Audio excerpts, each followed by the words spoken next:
The power of play is the current theme of the Grand Slam Coaches Conference held by Tennis Australia.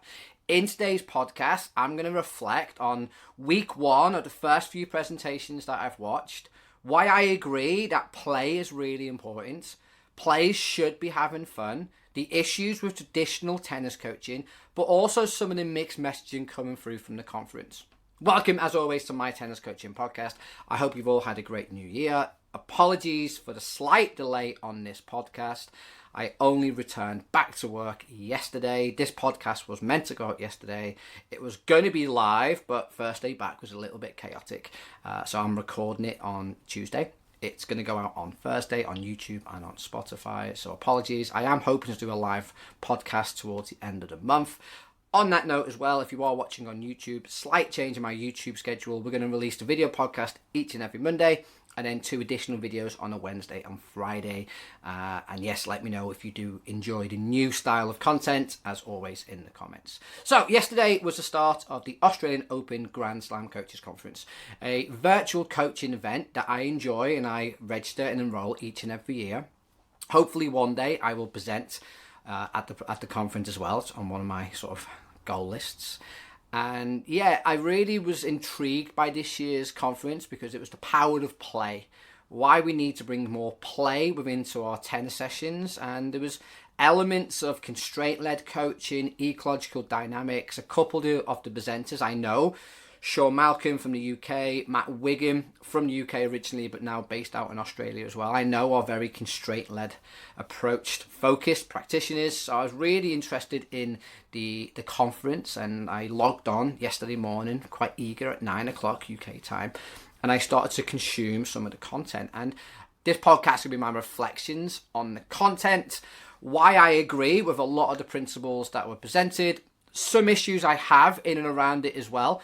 And there's some mixed messages within the content yesterday. And I think that's not a bad thing, though, because if you have a conference where everyone is singing from the same hymn sheet, it gets a bit boring. You're almost preaching to the converted.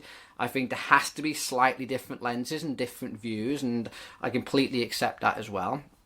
My challenge of it, though, sometimes, and I'll get into this a little bit later on, is when you start to mix the methodologies. And there was a presentation in particular where it used quite a lot of ecological dynamics language, but then presented a lot of what I would call traditional practices. And I just don't think the two worlds collide very well. And I think it almost causes confusion, not only in the players, but also the coaching style as well. But let's start off with the positives. I think, listen, through every presentation yesterday, most of the presenters that I watched, I've not watched all of them yet, but most of them talked about the importance of playing the game, whether that be through constraint-led approach with Sean Malcolm, or game-based approaches, or situational play, which was one of the other presentations.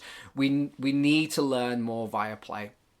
And it was great yesterday for people like Sean and Matt Wiggum presented some information of research to show, like, if players learn through a context of a practice that looks and feels like a match, there's a higher transfer of skill, stuff that I talk about on this podcast all the time and my YouTube channel. Like, if we practice similar to a match, there's more transfer.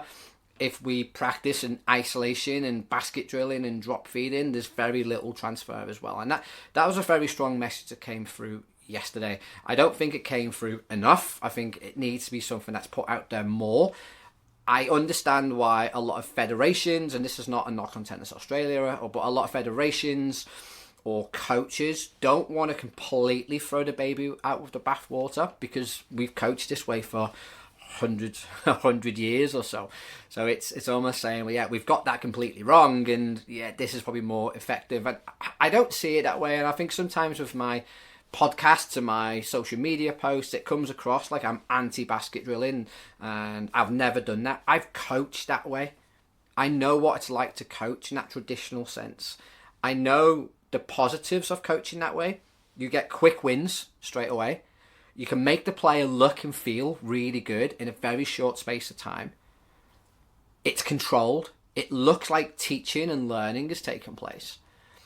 The negative side of isolated practices and basket drilling is there's no skill transfer, or there's very little skill transfer. And I think it's in and around less than 30% of skill will transfer. And I can see why coaches and federations don't want to let go of that side of it.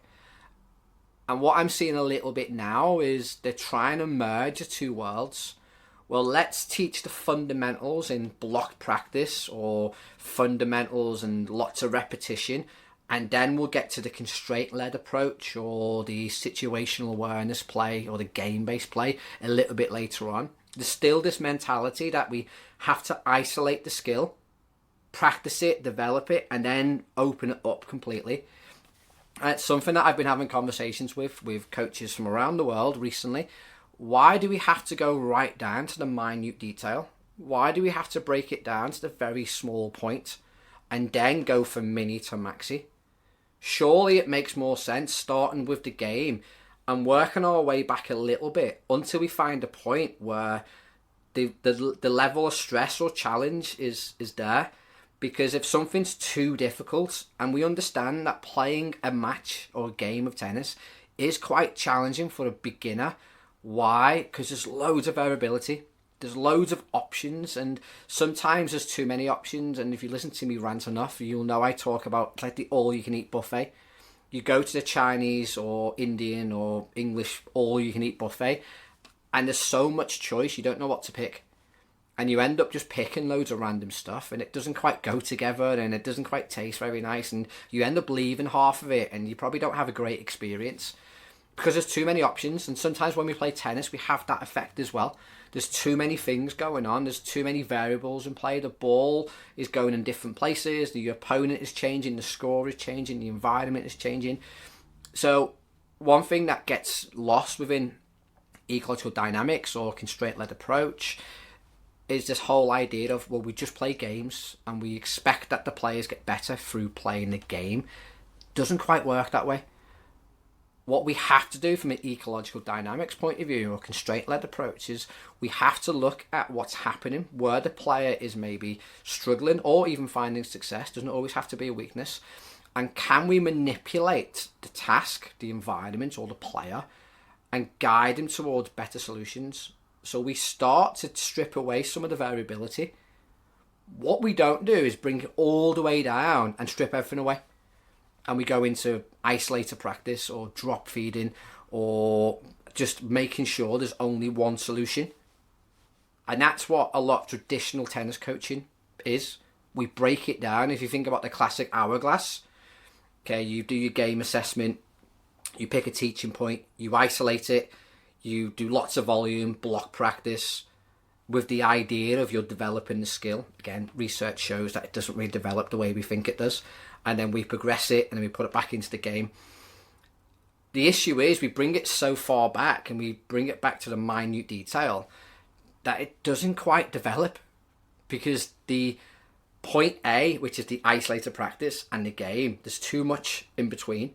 And that's why I like the funnel of variability. And I'm blanking on the name now of the researcher who came up with that phrase, so apologies. I'll leave it in the show notes. You don't have to bring it all the way to point A. You don't have to bring it to isolated practice. You can just bring it back a little bit, strip back a little bit of the variability, and then start to get some success or challenge. And then you can move it up and down that scale. But traditional tennis coaching, we almost bring it back to the start. We bring it back always to isolated practice, with the idea is you put the building blocks or the foundations in place and then you build it up. But skill is not done that way. Skill is not built on top of each other. Skill is adaptive, and it adapts to the environment that comes across. And I think that's where some of the mixed messaging come across yesterday with some of the presentations. Some of the presentations were talking about representative learning design, but then there was practices that weren't representative. There was a lot of talk about, oh, we've got to have lots of fun and it's got to be game-based. But then playing with hoops and beanbags and balloons and ribbons and stuff again, which is fun. But to me, that's not representative. That doesn't look and feel like tennis. Lots of throwing and catching. Again, throwing and catching, quite important physical literacy skills. But they're different skills to hitting the ball. So if we're talking about making players better at tennis, we have to play more tennis, and that involves having a racket and ball. And again, you're not going to have a complete beginner who is going to play a match. You can get a complete beginner to play floor tennis. You can get a complete beginner to play multiple touch tennis, or play on a bigger court, a smaller court with a bigger ball. You can manipulate the game to get a beginner at all ages and stages to play a game of tennis. And that's one thing I think was missing yesterday. I think there's lots of good discussions on theories, and again, Sean Malcolm did a great presentation on a constraint-led approach. Matt Wiggum did a great presentation on pressure points, how we can bring more chaos and pressure to our matches and make it look and feel more like a match court and stuff. A lot of the other presentations, again, were just around traditional coaching and the idea of fun. And I want to address this now. And I think fun, we get lost with the word fun. And I know people like Chris Suits have talked about this before as well. Fun for me is enjoying what you do. Tennis is fun. I think we do tennis a massive disservice, and we try and put in loads of bells and whistles within tennis.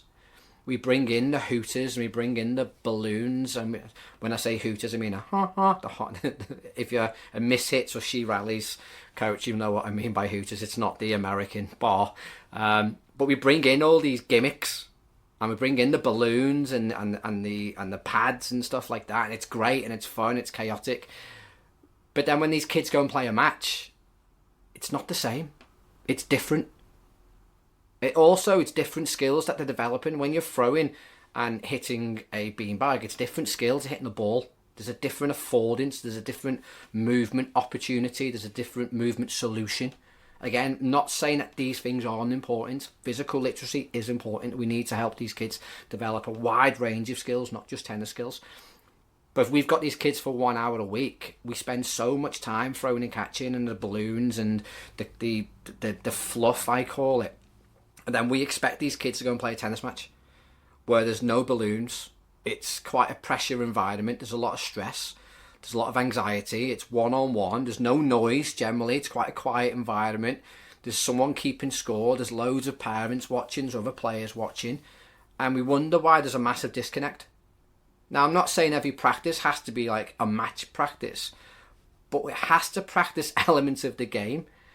And I'm struggling, and you can help me out here in the comments, of any other sport who breaks things down to such a minute level that we do at tennis.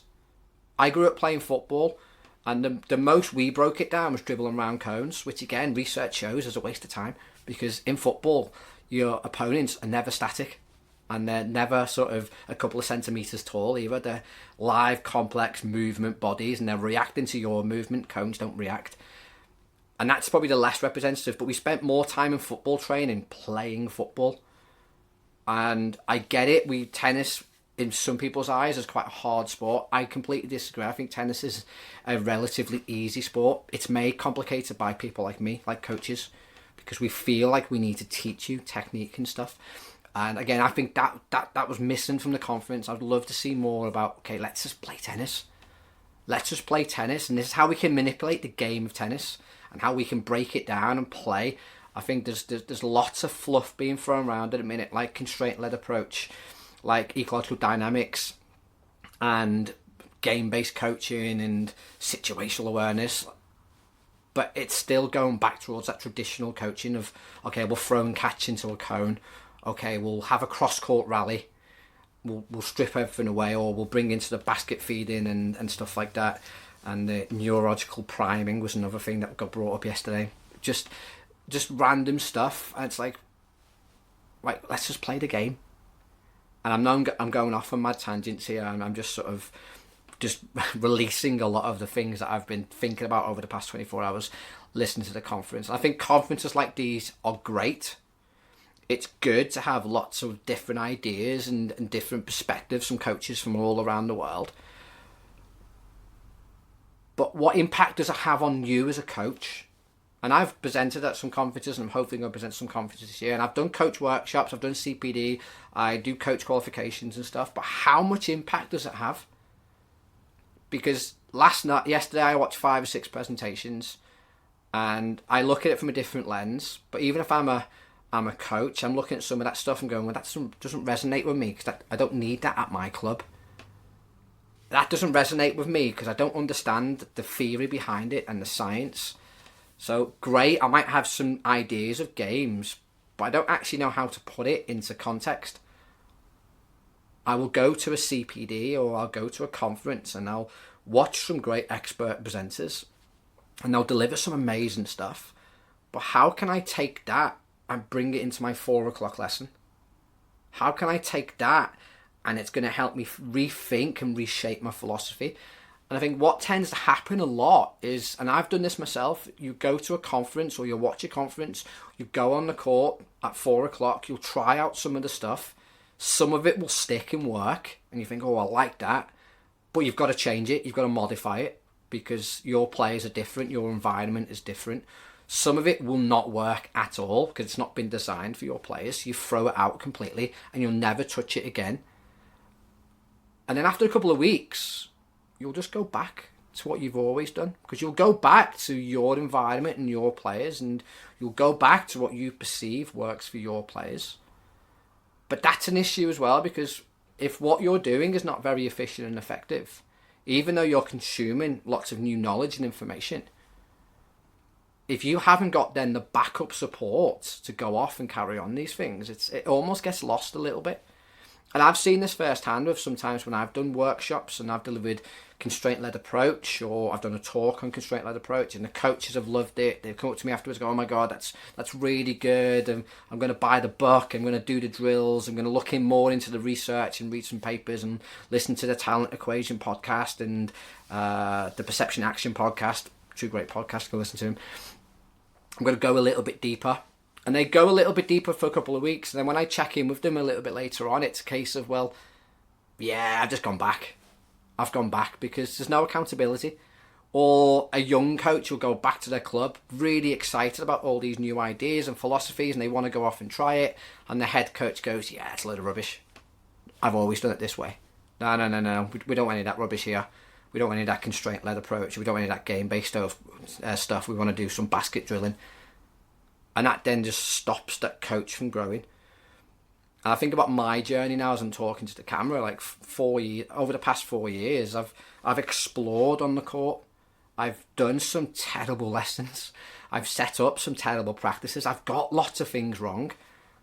But it's made me a much better coach. Because I've been comfortable exploring different ways of communicating, different ways of structuring a lesson, different ways of starting a lesson, finishing a lesson, different ways of presenting information to players. And I've only been comfortable that because I've been going out there and going to conferences and listening to other coaches and taking snippets, but more importantly, taking it back on court and working on it and making myself accountable because I've got to try something new quite regularly because I want to keep improving.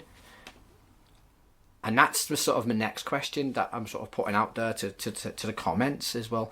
When you go to CPD and workshops, what sticks? What helps you change your way of thinking? Because I'm hopefully going to do some new workshops at some point, maybe this year, maybe next year. But I want it to be a bit more non-linear.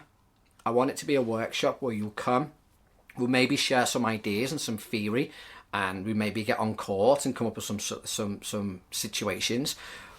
But then there has to be some backup afterwards. There has to be some, whether it be mentoring or check-ins or coaches send me clips and we can talk through the clips together.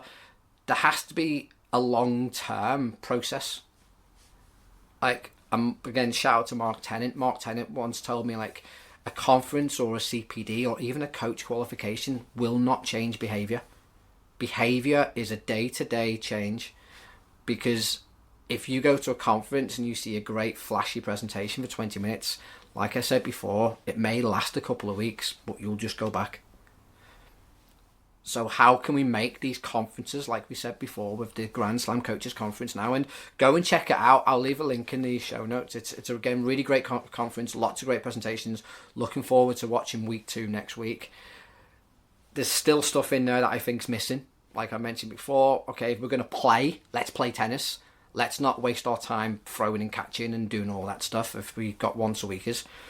And then if we are looking at these conferences, how's it going to stick? How can we change behaviour? It's very hard for me to do it because I'm just one person, and I find it quite tough as well if I'm presenting information and federations are then presenting something different. Who are people going to believe? Me on YouTube or Instagram, or a federation? They're going to look at the federation. I think federations are starting to look more at game-based approaches. I still think it's not quite being delivered how it should be. It's being delivered as a tool, and constraint-led approach is not a tool. It's a methodology. It's a whole sort of psychology around it. You can't just constrain something and think I'm a constraint-led approach. Again, it's a common thing that I get from a lot of coaches. Oh, I've been using constraint-led approach for years. No, you haven't. You've been constraining to constrain. You've been traditionally breaking things down. You've not been constraining to afford, as we would say. So, demo reflections on the conference. I know I've gone off on a bit of a tangent, so apologies for that. But I think it's important that, okay, we have these conferences. I still think there's that traditional lens just going right through all coach education. And I get it, it's not going to change overnight, and it's great to hear things like representative learning design, great to hear things like constraint-led approach or constraints. But I think it's important that when we are presenting these information, that it's presented in its truest form. It's not just being used as buzzwords. And I think sometimes coaches are guilty of that as well. And I'm a constraint-led approach coach because, look, I'm constraining by making the player only do one thing. That's a mistake I made when I started this approach. We constrain to constrain, so you almost constrain to get a solution, whereas constraint-led approach is constraining to afford. We offer them multiple solutions. Let me know in the comments if you have watched the Grand Slam Coaches Conference. Have you enjoyed it? What presentations did you enjoy? 2 presentations, again, I will really highly recommend are Matt Wiggins and Shawn Malcolm's from week 1. I've not yet looked at week 2. I'll do a video next week and a podcast on my thoughts on week 2. But they're my thoughts. Hopefully it's made some sense.